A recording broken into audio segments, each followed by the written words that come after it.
মাইশার শ্বশুরবাড়ির লোকজন চলে গেছে অনেকক্ষণ হলো, তবুও মেঘ মিমের পাত্তা নেই। আবির আদিকে দিয়ে ডেকে পাঠিয়েছে, অথচ মেঘ আর মিম এখনো নামছে না। হঠাৎ আবিরের মনে হলো মেঘের জন্য যে সে আলাদা করে গায়ে হলুদের ড্রেস নিয়ে আসছিল, যেটা আবিরের ব্যাগেই আছে। আবির সাকিবদের ঘরে গিয়ে ড্রেসটা বের করে দেখছে। গায়ে হলুদ উপলক্ষে সবার জন্য রানী গোলাপি রঙের শাড়ি পাঞ্জাবি আনা হয়েছে। কালার পছন্দ করার দায়িত্ব আবিরের ছিল, তাই হলুদ রং বাদ দিয়ে অন্য রঙকে প্রাধান্য দিয়েছে সে।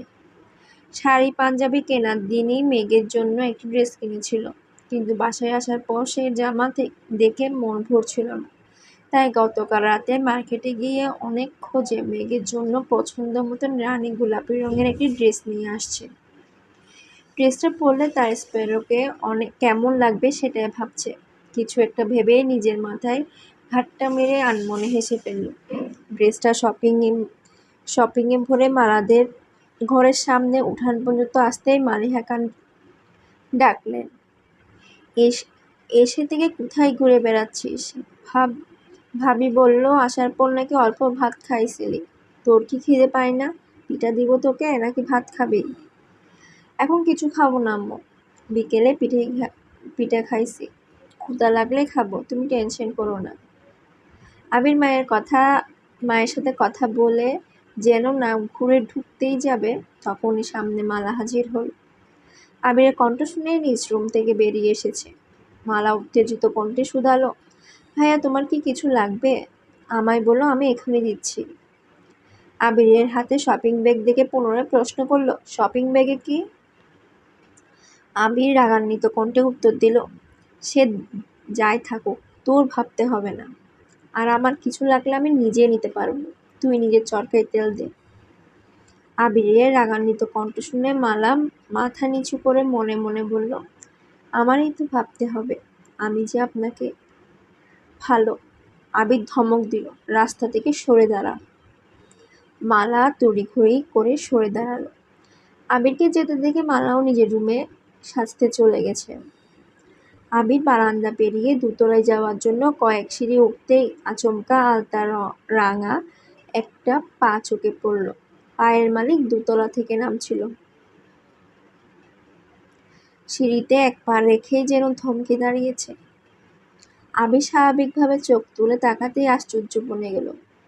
চোখ পড়ে এক মায়াবিনীর দিকে। সহসা মুগ্ধ আঁকিতে তাকায়। সে মায়াবিনী যেন মায়ার জাল বিছিয়ে রেখেছে। আবিরের মতো হাজারো পুরুষ যুবক তার হৃদরূপে ঝলসে যাবে। বাঙালি স্টাইলে রানী গোলাপি রঙের শাড়ি পরিহিতা মায়াবিনীর কোমর ছাড়ানো চুলগুলো অতিশয় ধীরগতিতে উঠছে। মুখে হালকা মেকআপ, চোখে আইলাইনার সঙ্গে ঘন করে কাজলও লাগানো, ঠোঁটে লাল টকটকে লিপস্টিক, গলায় হালকা গহনা, তার সঙ্গে কোমরের বিছা। আবির কিং কর্তব্যবিমূঢ় বিস্ময় চোখে মায়াবিনীকে আপাদমস্তক দেখল। বাকরুদ্ধ দৃষ্টিতে চেয়ে আছে সেই আঁখি জোড়ায়। মায়াবিনীর দিকে তাকিয়ে উপরে সিঁড়িতে পা রাখতে গিয়ে হোঁচট খেয়ে পড়তে নিলে সঙ্গে সঙ্গে হ্যান্ডেলে ধরে কোনোরকম নিজেকে সামলালো। আবির হোঁচট খেতে দেখে মায়াবিনী কয়েক সিঁড়ি নেমে আতঙ্কিত কণ্ঠে শুধালো, কি হয়েছে আপনার? মায়াবিনীকে কাছে আসতে দেখে আবির তৎক্ষণাৎ 2-3 সিঁড়ি নিচে নেমে নেশাক্ত কণ্ঠে বিড়বিড় করে কি যেন বলল। মায়াবিনী শুধু শেষ বলা উফটাই বুঝতে পেরেছে। মায়াবিনী চিন্তিত স্বরে শুধালো, আপনি ঠিক আছেন তো? আবির উত্তর না দিয়ে উল্টো প্রশ্ন ছুড়ে দিল, তুই কি ঠিক থাকতে দিচ্ছিস? আবিরের প্রশ্ন শুনে মায়াবিনী অপলক দৃষ্টিতে তাকালো। চোখ মুখে উজ্জ্বলতা ফুটে উঠেছে। উত্তেজিত কণ্ঠে পুনরায় প্রশ্ন করল, শাড়িতে কেমন লাগছে আমায়? আবির পুনরায় তাকালো। ক্লান্তিহীন অমর্ত্য চেয়ে রইল কিছুটা সময়। মেঘ তীর্যক চোখে চেয়ে আছে, মুখে তার মিষ্টি হাসি। আবিরের ঘোর যেন কিছুতেই কাটছে না, দৃষ্টিটা সরছেই না। মনে হচ্ছে মায়াবিনীকে দেখে বেকুলতা এই জনমে আর শেষ হবে না। মৃত্যু ব্যতীত মায়াবিনীর মায়ার জাল থেকে বের হতে পারবে না সে। মেঘ পুনরায় প্রশ্ন করল, কেমন লাগছে বললেন না? মেঘের কথায় আবিরের মনোযোগ বিঘ্ন ঘটে। আবেশিত কণ্ঠে বলল, মায়াবিনী। আবির ভাইয়ের মুখে মায়াবিনী শব্দ শুনে অষ্টাদশী লজ্জায় আড়ষ্ট হয়ে গেল। ব্লাশ দেওয়া কপাল আরো বেশি রক্তবর্ণ ধারণ করেছে। ডিসেম্বরের তীব্র শীতেও অষ্টদলীর নাক ঘামে চিকচিক করছে। প্রিয় মানুষের মুখে নিজের প্রশংসা শুনে অষ্টাদশীর কলেবরে অন্যরকম শিহরণ জাগছে। এতক্ষণে আবির ভাইয়ের দিকে তাকিয়ে থাকলেও এখন লজ্জায় চোখ তুলে তাকাতে পারছে না। আবির গলা খাঁকড়িয়ে দিয়ে বলল, হাতটা দেখি। আবির নিজের হাত বাড়ালো। মেঘ ডান হাত একটু এগুতেই মেঘের হাত ধরে এক সিঁড়ি উপরে উঠে মেঘের ডান হাতের কনিষ্ঠ আঙ্গুল মুখের কাছে নিল। মেঘের কনিষ্ঠ আঙ্গুল ব্যতীত বাকি আঙ্গুলগুলো স্থান পেল আবিরের গালে। আবিরের গালে থাকা খোঁচা খোঁচা দাড়ি স্পষ্ট করতেই অষ্টাদশীর বুকের ভিতর উথাল পাতাল ঢেউ শুরু হয়ে গেছে। আবির মেঘের কনিষ্ঠ আঙ্গুলে আস্তে করে কামড় দিল। অমনি অষ্টাদশী কেঁপে উঠল। মেঘের অস্বস্তি বুঝতে পেরে আবির হাত ছেড়ে কিছুটা দূরে দাঁড়ালো। আবির স্বভাবসুলভ ভারী কণ্ঠে বলল,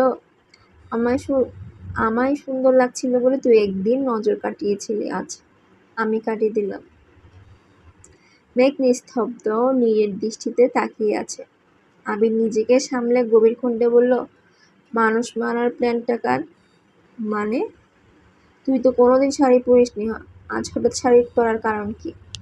মেঘ আমতা আমতা করে বলল, মাইশা আপু জোর করলো শাড়ি পরার জন্য। আপু আর আপুর বান্ধবীরা মিলে আমায় সাজিয়ে দিয়েছে। তাই তো বলি। কি? কিছু না।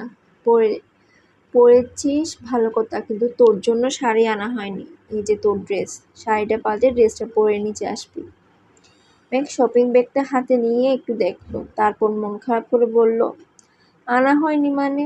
শাড়িটা তো মাইশা আপুই আমায় দিয়েছে। ওখানে তো অনেক শাড়ি ছিল।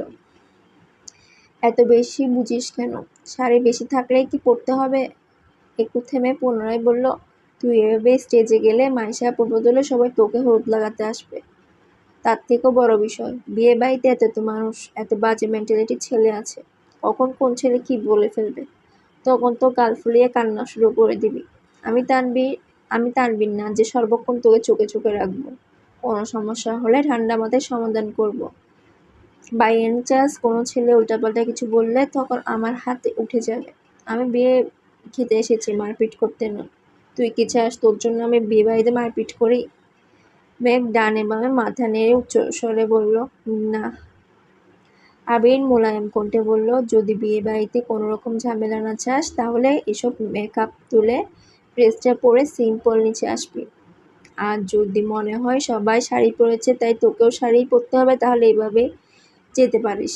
Choice is yours. মেঘ আর কিছু বলল না। শপিং ব্যাগটা হাতে নিয়ে সিঁড়ি দিয়ে উঠছে। মন খারাপ হওয়ার বদলে অষ্টাদশীর চোখে মুখে প্রখর উজ্জ্বলতা। আবির ভাইয়ের বলা মায়াবিনী শব্দটা বারবার কানে বাজছে। আবির ভাই যে তাকে নিয়ে চিন্তা করে, এটা ভাবতেই মেঘের হৃদয়ে প্রশান্তির হাওয়া বয়ে গেল। আবিরের দৃষ্টি মেঘেতে নিবদ্ধ। অকস্মাৎ বুকে হাত রাখল। মস্তিষ্কের নিউরনে অবিরাম বাজছে, তোর রূপে এই আবির বিধ্বস্ত। মানসিক টানপোড়েনে ভুগছে সে। অশান্ত মনকে শান্ত করার কোনো শব্দ খুঁজে পাচ্ছে না। হৃদয়ে গান বাজছে। যতক্ষণ অষ্টাদশী দেখা যাচ্ছিল, আবির ততক্ষণ দুর্বোধ্য দৃষ্টিতে তাকিয়েছিল। অষ্টাদশীর আড়াল হতে আবির ধপ করে সিঁড়িতে বসে পড়েছে। হাত দিয়ে চোখ মুখ ঢেকেছে। বক্ষপিঞ্জরে উথাল পাথাল ঢেউ।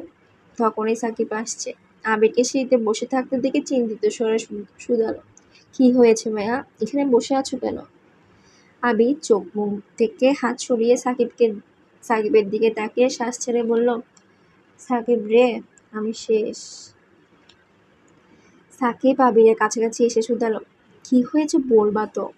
যত দিন যাচ্ছে আমি ওর প্রতি তত বেশি আসক্ত হয়ে যাচ্ছি। মায়াবিনীর মায়া কাটানোর ক্ষমতা যে আমার নেই। মায়া কাটানোর দরকার কি? তুমি তো মেঘবতীকেই ভালোবাসো, বিয়ে করে নাও। তাহলে ওই মায়ার বাঁধন আরো বেশি শক্ত হবে। তোমাদের দুজনকে পাশাপাশি দেখলে আমার কি যে ভালো লাগে। সাকিব মাথা চুলকে শুধালো, ভাইয়া তুমি না বলছিলা দেশে আসা 3 মাসের মধ্যে বিয়ে করবা, এখন তো 6 মাস হয়ে যাচ্ছে, বিয়ে করছো না কেন?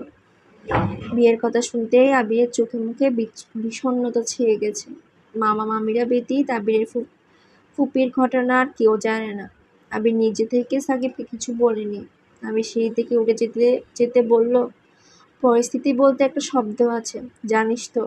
আমি এখন পরিস্থিতির অধস্তনে বন্দী। পরিস্থিতি যেদিকে নিয়ে যাবে আমি সেদিকে যেতে বাধ্য। সাকিব কিছুই বুঝল না। আবিরকে প্রশ্ন করার আগেই আবির সে জায়গা ত্যাগ করল। আশেপাশে না তাকিয়ে সোজা সাকিবের রুমে চলে গেল। রুমে ঢুকে বিছানা চোখ বন্ধ করে শুয়ে পড়ল। বক্ষতার তীব্র কম্পন। পৃথিবীর সবার চোখে অধম্য, গুরু গম্ভীর আর শক্তপোক্ত ব্যক্তিটা আজ এক মায়াবিনীর রূপে বিধ্বস্ত হয়ে গেছে। এত বছর বুকের ভেতর চেপে রাখা অনুভূতিটা যেন খাঁচা ছেড়ে বেরিয়ে আসতে চাইছে। অষ্টাদশী কি করে বুঝবে তাকে এই রূপে দেখে আবিরের হৃদয়ে কতটা তোলপাল চলছে। 20 মিনিট কেটে গেল। আবিরের এক হাত মাথার নিচে, অপর হাত বুকের বাঁ পাশে। আচমকা চোখ মেলে তাকায়, ঠোঁটের কোণে দুষ্টু হাসি। বিছানার পাশে রাখা ফোনটা হাতে নিল। গ্যালারিতে ঢুকে প্রথম ছবিটাতে চাপ দিল। অমনি মেঘের শাড়ি পরা একটা ছবি ভেসে উঠেছে। মেঘের চোখ ফাঁকি দিয়ে কিছুক্ষণ আগেই 2টা ছবি তুলেছিল আবির। সেখান থেকে একটা ছবি সুদীর্ঘ মনোযোগ দিয়ে দেখছে। কাজল কালো চোখ, লজ্জায় লালিত মুখমণ্ডল, উষ্ঠদয়ের মায়াবী হাসি আবিরের অশান্ত মন জানান দিচ্ছে। মায়াবিনীর মায়াজালে আবিরের মৃত্যু নিশ্চিত। আবির ফেসবুকে ঢুকে নিজের টাইমলাইনে একটা পোস্ট করে, মনের বিরুদ্ধে নিজেকে নিয়ন্ত্রণ করার চেয়ে যুদ্ধে শহীদ হওয়া বোধহয় অধিকতর শান্তিপূর্ণ। নিচে ছোট্ট করে লিখেছে, বেস্ট সারপ্রাইজ এভার। আবির পুনরায় মেঘের শাড়ি পরা ছবিটি বের করেছে। এক দৃষ্টিতে তাকিয়ে আছে সে। অকস্মাৎ ফোনের যান্ত্রিক আওয়াজ বেজে উঠল। তানভীর কল করেছে। আবির রিসিভ করতেই ওপাশ থেকে উদ্বিগ্ন কণ্ঠে প্রশ্ন করলেন, ভাইয়া তুমি কি ঠিক আছো? বোন ঠিক আছে তো? আবির মৃদু হেসে উত্তর দিল, তোর বোন বোধহয় সিদ্ধান্ত নিয়ে নিয়েছে, আমায় না মেরে থাকবে না। কেন, কি হয়েছে? ভনু কিছু করছে? রাগে বকা দাওনি তো আবার? তোর বোন এমন রূপে আমার সামনে আসছে, ধমক দেওয়া বহুদূর। তুমি তো কি? ভনু কেমন রূপে আসছে? তুই না আমার সম্বন্ধী হোস, ছোট বোনের প্রেমালাপ শুনতে চাস? লজ্জা লাগে না তোর? আচ্ছা সরি। তোমরা ঠিকঠাক থাকলেই হলো। তোমাদের দুজনকে একসাথে পাঠিয়ে এখন টেনশন আমার হাত পা ঠান্ডা হয়ে যাচ্ছে। তোমার স্ট্যাটাস দেখে আরো বেশি ভয় লাগছিল, তাই তাড়াতাড়ি কল দিলাম। কিছুক্ষণ আগে মাইশা আপু কল দিয়েছিল আমায়, যায়নি বলে রাগারাগি করছে। আমি বলছি সকাল সকাল চলে আসবো। আচ্ছা সাবধানে থাকিস, আর আসার সময় আমার বাইকটা নিয়ে আসিস। আচ্ছা রাখছি। ভাইয়া শোনো। হ্যাঁ বল। বোনুর সাথে রাগ দেখিও না প্লিজ। এখন রাগ দেখানোর অবস্থায় আমি নেই। তোর বোনকে নিয়ে পালাই না যায়, এই টেনশনে আছি। রাখছি। আবির কল কেটে ওয়াশরুম থেকে হাত মুখ ধুয়ে আসছে। তানভীর হাক্কামাক্কার মতো বসে আছে। ভনু কি করেছে? ভাইয়ার কি হয়েছে? কি বললো? সব জেনে এলোমেলোই হয়ে যাচ্ছে। আবির ভাইয়া পরিবারের জন্য এত দৃঢ় সংকল্প নিয়ে হুট করে পালিয়ে যাওয়ার কথাই বা কেন বলছে? ভাইয়াকে কল দিলেও লাভ নেই। মাঝে মাঝে তানভীর ভাবে, ভাইয়ার সম্বন্ধী না হয়ে শালা হলেই ভালো হতো। মজার ছলে অন্তত পক্ষে ভাই কিছু বলতো, যাতে ভাইয়ার মনোভাব বুঝতে পারতো সে। আবির কিছুক্ষণের মধ্যে রেডি হয়ে বের হয়েছে। রানী গোলাপি রঙের পাঞ্জাবি পরে আজ আবিরকে অন্যরকম সুন্দর লাগছে। সাদা কালো আর ধূসর রঙের ভিড়ে উজ্জ্বল বর্ণটা আবিরকে বেশ মানিয়েছে। প্যান্ডেলে ঢুকতে গিয়ে আশেপাশে তাকিয়ে দেখলো মেঘ কোথাও নেই। মিম দিশা আরো কয়েকজন মিলে গল্প করছে। আবির মিমকে ডেকে জিজ্ঞেস করলো, মেঘ কোথায়? মিম ও আশেপাশে তাকাচ্ছে। দৃঢ় কণ্ঠে বলল, আপুকে তো দেখতেছিলাম, নিচে আসছিল, এখন তো দেখছি না। রুমে গিয়ে দেখে আসবো ভাইয়া? তোর যেতে হবে না। আবির দুপা এগুলো এগোতেই সাকিব ছুটে আসছে, আতঙ্কিত কণ্ঠে বলল, ভাইয়া এতক্ষণে আসছো তুমি? তোমার মেঘ বৌদি তো সেজে গুছিয়ে নিচে আসছিল, ওই মালা আর ওর দুই বান্ধবী কথা বলছিল। কি কথা বলছে তো শুনি নাই, কিন্তু দেখলাম মেঘবতীর মুখ গোমড়া করে উপরে চলে যাচ্ছে। তখন আব্বু চাচ্চু আমায় ডেকে নিয়ে গেছে, কিছু প্রয়োজনীয় জিনিস আনার দরকার ছিল। তাড়াহুড়োতে রুম পর্যন্ত যেতে পারছিলাম না, ফোনটাও রুমে চার্জে রেখে আসছি, তাই জানাতেও পারছিলাম না। কাজ শেষে দৌড়ে আসছি। আবির দীর্ঘশ্বাস ছেড়ে বলল, যে যে ভয়টাই পাচ্ছিলাম। আবির ঝড়ের গতিতে মেঘদের রুমে গেছে। রুমে কেউ নেই, বিছানার উপরে শাড়ি, কসমেটিক্স এলোমেলো পড়ে আছে। আবির আশেপাশে দুই তিনটা রুম চেক করলো, কোথাও কেউ নেই। হঠাৎ সিঁড়ির দিকে নজর পড়তেই ছুটলো সেদিকে। ছাদ জুড়ে ঝলমল করে লাল, নীল আর সবুজ রঙের আলো, তার একপাশে মেঘ দাঁড়িয়ে আছে, হাতে একটা গাছের ঢাল, যেটা দিয়ে ছাদের রেলিংয়ে অবিরত আঘাত করছে। মেঘ ড্রেস পরে নিচে নামতেই চোখ পড়ে মালা আপু আর তাদের বান্ধবীর দিকে। তারা কোনো বিষয় নিয়ে গভীর আলোচনায় মগ্ন। মেঘ সেসবের পাত্তা না দিয়ে দু পা এগুতে কানে আসে, আবির ভাইয়ের সাথে আমার 2 বছর যাবৎ ফোনে কথা হয়, প্রায় ভিডিও কলেও কথা হয়। আমি যে ওনাকে ভালোবাসি এই কথাটা এখনো বলিনি। আজকে সুযোগ পেলে ভাইয়াকে বলে ফেলবো। তোরা আমায় বুদ্ধি দে, কিভাবে বললে উনি সঙ্গে সঙ্গে রাজি হয়ে যাবেন। কথাগুলো কানে আসতে মেঘ স্তব্ধ হয়ে গেছে, দাঁতে দাঁত চেপে ধরল, ঠোঁটে কপালের শিরাগুলো দৃশ্যমান হয়ে গেছে। মেঘের চোখ মুখে রক্তাভ হয়ে উঠেছে, দাঁত কিরমির করছে। আবির ভাই মালা আপুর সাথে কথা বলে, এই কথাটা অষ্টাদশীর মনে চরমভাবে আঘাত করছে। রাতে রাগে গজগজিয়ে ছাদে চলে আসছে। রাগটা আসলে কার উপর উঠেছে সেটাই নিজেই বুঝতে পারছে না। মালা আপুর আচরণ ভালো লাগেনি, এই জন্য মালা আপুকে আগে থেকেই সহ্য করতে পারে না। অথচ আবির ভাই ভাবতেই বক্ষস্পন্দন থমকে গেল, রাগে ফুঁসতে আর ভাবছে, এতগুলো বছরে একটাবারও আপনি আমার সঙ্গে কথা বলেননি, এখন জোর করতে পারলে তখন কেন জোর করে আমায় কথা বলেন না? যদি কথা নাই বললেন, তাহলে মালা আপুর সাথেই কেন কথা বলেছেন? তাহলে কি? আপনি এতটুকু ভেবেই থেমে গেল। ক্রোধ যেন কমছে না, বরং বাড়ছে। পাশে একটা গাছ থেকে একটা ঢাল ভেঙে সেটা নিয়ে রেলিংয়ে আঘাত করে নিজের ক্রোধ কমানোর চেষ্টা করছে। আবির বিদ্যুৎ বেগে ছুটে এসে মেঘের হাত চেপে ধরল, হাত থেকে ঢালটা নিয়ে ছুঁড়ে ফেলল। আবির সরু নেত্রে খেয়াল করলো অষ্টাদশীর চোখ মুখ। লাইটের আলোতে বারবার পরিবর্তন হচ্ছে চেহারার বর্ণ। মেঘের চোখে মুখে তীব্র ক্ষিপ্রতা। আবিরের উপস্থিতি বুঝতে পেরে রাগ যেন 3 গুণ বেড়ে গেছে। আবিরের হাত থেকে নিজের হাতটা ছাড়ানোর চেষ্টা করছে। কোথাও কেটেছে কিনা আবির সেটা দেখার চেষ্টা করছে। অথচ মেঘ নিজের সবটুকু শক্তি দিয়ে হাত সরানোর চেষ্টা করছে। মেঘের এমন কাণ্ডে আবির অগ্নিদৃষ্টি চোখে তাকিয়ে আছে। ধমক দিতে গিয়েও থেমে গেল। ঢোক গিলে নিজের রাগ কন্ট্রোল করার চেষ্টা করল। মেঘের অন্য হাতটা টেনে নিল। মেঘের 2 হাত একসঙ্গে রেখে কবজি বরাবর চেপে ধরে তপ্ত স্বরে বলল, এখন দেখবো কিভাবে নিজের হাত ছাড়াস। মেঘ রাগে কটমট করে বলল, ছাড়ুন আমায়। না ছাড়লে কি করবি? রাগে কটমট করছে মেঘ প্রশ্ন করল, কোন অধিকারে আমায় ছুঁয়েছেন? মেঘ রাগে হিতাহিত জ্ঞানশূন্য হয়ে কথাটা বলল।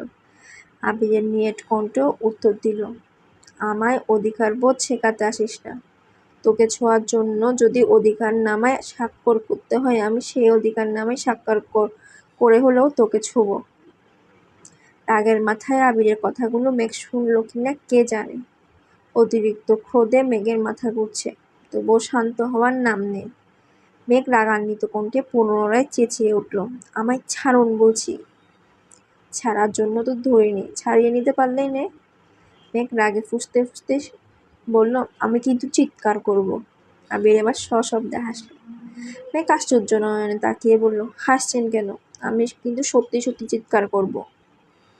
আবির তপ্ত স্বরে প্রশ্ন করল, তুই যে অগাচণ্ডী সেটা কি জানিস? মানে? এই যে চিৎকার করবি বললি, চিৎকার তুই করতে পারিস, কিন্তু সবাই আসলে বলবিটা কি শুনি? আমি তোর হাত ধরেছি, এটাই নালিশ করবি? তোর কি মনে হয় তোর এই নালিশের ভয়ে আমি তোর হাত ছেড়ে দিব? জীবনেও না। বরং তুই নালিশ করলে আমার সুবিধা হবে। দে চিৎকার। আবিরের কথাগুলো শুনে মেঘ হঠাৎই আবির দিকে কেমন করে তাকালো। এতক্ষণ নিজের উপর নিয়ন্ত্রণ ছিল না। আবিরের ঠোঁটের কোণে এক চিলতে হাসির ঝলক দেখে অষ্টাদশীর রাগ কিছুটা কমে এসেছে, তবে এখনো পুরোপুরি শান্ত হয়নি। আবির মুখের পানে দুর্বোধ্য দৃষ্টিতে তাকিয়ে আছে। দৃষ্টি নামতেই চোখ পড়ে রানী গোলাপি পাঞ্জাবিতে। সঙ্গে সঙ্গে অষ্টাদশীর অভিব্যক্তি পাল্টাতে শুরু করলো। আবির ভাই কিভাবে দেখে যেন চোখ ফেরাতে পারছে না। আচমকা ফোঁস করে শ্বাস ফেলল। নিজের ভেতরে সমস্ত রাগ ঝেড়ে ফেলতে চাইল। এই মানুষটার সাথে আর যাই হোক রাগ করা অষ্টাদশীর পক্ষে অসম্ভব বিষয়। আবির গলা খাঁকড়ে দিয়ে বলতে শুরু করলো, তোর কি হয়েছে আমি জানি না, জানতেও চাই না। আমি কিছু কথা বলবো, তুই চুপচাপ সেগুলো শুনবি। আবিরের কথায় মেঘের দৃষ্টি সরল, মাথা নিচু করে দাঁড়ালো। আবির বলে, মনে কর তুই একটা ড্রেস কিনতে একটা দোকানে গেছিস। অনেক খোঁজার পর একটা ড্রেস তোর খুব পছন্দ হয়েছে। যে ড্রেসটা নিতে যাবি তখনই অন্য একজন এসে তোর পছন্দের ড্রেসটা নিয়ে দেখতে লাগলো। তারও ড্রেসটা খুব পছন্দ হয়েছে। তখন তুই কি করবি? ড্রেসটা হাসি মুখে তাকে দিয়ে দিবি, নাকি শক্ত গলায় বলবি এই ড্রেসটা আমি নেব? যদি অভিমান করে তোর পছন্দের জিনিসগুলো মানুষকে দিতে থাকিস, পরে একটা সময় দেখবি তোর আশেপাশে প্রিয় জিনিস বলতে কিচ্ছুই নেই। মেঘ মনোযোগ দিয়ে কথাগুলো শুনল। আবির মেঘের হাত ছেড়ে স্বাভাবিক কণ্ঠে বলল, আমাদের আশেপাশে এমন অনেক ঘটনা ঘটে যেগুলো দেখেও না দেখার মতো করে চলতে হয়। যদি আমরা সেগুলোকে পাত্তা দিই তাহলে আমাদের জীবন ধ্বংস। অনিশ্চিত জীবনে যতদিন বাঁচবি ততদিনই নিজেকে নিয়ে বাঁচার চেষ্টা করবি। আমি নিচে যাচ্ছি, 10 মিনিটের মধ্যে ফ্রেশ হয়ে নিচে আসবি। আবির দীর্ঘ পা ফেলে সিঁড়ির কাছে গিয়ে আবার পেছন ফিরে তাকালো। উচ্চস্বরে বলল, মাই ডিয়ার স্প্যারো, সব কিছু চাইলেই পেয়ে যাবেন এমনটা নাও হতে পারে। প্রয়োজনে কিছু জিনিস আদায় করে নিতে হয়। আবির চলে গেছে। মেঘ ঠোঁট কামড়ে দাঁড়িয়ে আছে, মাথায় ঘুরছে আবির ভাইয়ের বলা শেষ কথাটা। প্রয়োজনে কিছু জিনিস আদায় করে নিতে হয়। মেঘের রাগ, অভিমান, মন খারাপের কারণগুলো এক মুহূর্তেই পালিয়েছে। আবির ভাই যেন অষ্টাদশীকে ইনডিরেক্টলি তাকে বুঝিয়ে দিয়েছে আবির ভাইয়ের ভালোবাসা আদায় করে নিতে হবে। সহসা মেঘের ঠোঁটে হাসি ফুটেছে। এই হাসিতে কোনো খাদ নেই, মনের ভেতরে নেই কোনো অভিযোগ। মেঘ দ্রুত রুমে গিয়ে ফ্রেশ হয়ে অন্তহীন পায়ে ছুটতে ছুটতে নিচে নামলো। মেঘের ছোটাছুটি দেখে হালিমা খান বিরক্ত হয়ে বললেন, এভাবে দৌড়াচ্ছিস কেন? পড়ে ব্যথা পেলে কি হবে? মেঘ এক গাল হেসে উত্তর দিল, আমার কিচ্ছু হবে না। দৌড়ে বেরিয়ে আসে ঘর থেকে, আঁখি জোড়া কাউকে খুঁজছে। হঠাৎ চোখে পড়ে প্যান্ডেলের দিকে। একটা বেঞ্চে আবির ভাই বসে আছে, পেছনের সাইড দেখা যাচ্ছে। মেঘ চুলগুলো দেখতেই চিনতে পেরেছে। আবিরের পাশে সাকিবকে দেখি শিওর হয়েছে। সাকিব এদিকেই তাকিয়েছিল। সাকিব আবিরের কানের কাছে বিড়বিড় করে বলল, ভাইয়া তোমার প্রেয়সী আসছে, কিন্তু সাথে শত্রুপক্ষের আগমন হচ্ছে, বি কেয়ারফুল। সাকিব আবিরের পাশ থেকে উঠে আবিরের বিপরীতে একটা চেয়ার টেনে বসলো।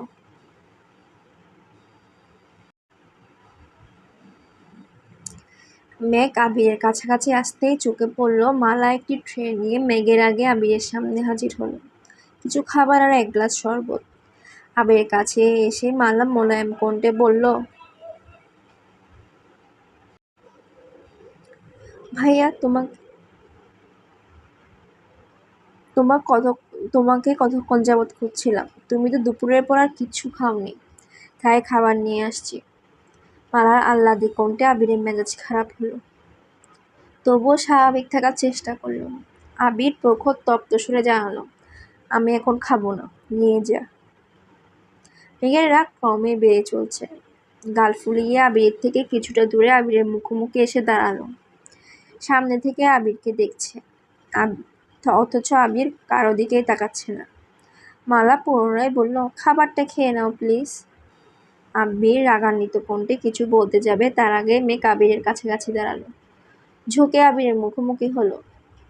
মেঘকে কাছে আসতে দেখে আবির একটু পিছিয়ে গেল। মেঘ আচমকায় আবিরের বুকের উপর বোতামটা লাগাতে লাগাতে বলল, পাঞ্জাবি তো পরেছেন ঠিকই, বোতামগুলো তো ঠিক মতো লাগাতে পারেননি।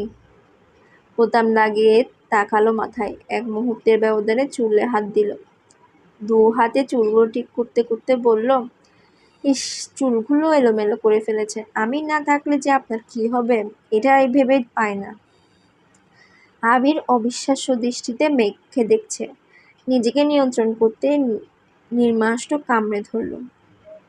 চোখে মুখের বিস্ময় যেন সরছেই না। মেঘ যে এমন কাণ্ড করবে এটা আবির কল্পনাতেও ভাবতে পারেনি।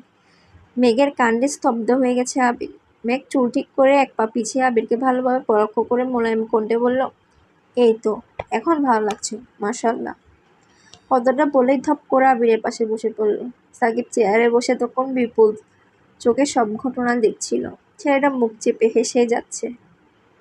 সবার মুখে হাসি থাকলেও মালার রাগে ফুঁসছে। মেঘে আবিরের ফোন ব্যতীত কিছু ভাবেনি সে, তবে এখন মেঘের আচরণ দেখে মালার সহ্য হচ্ছে না।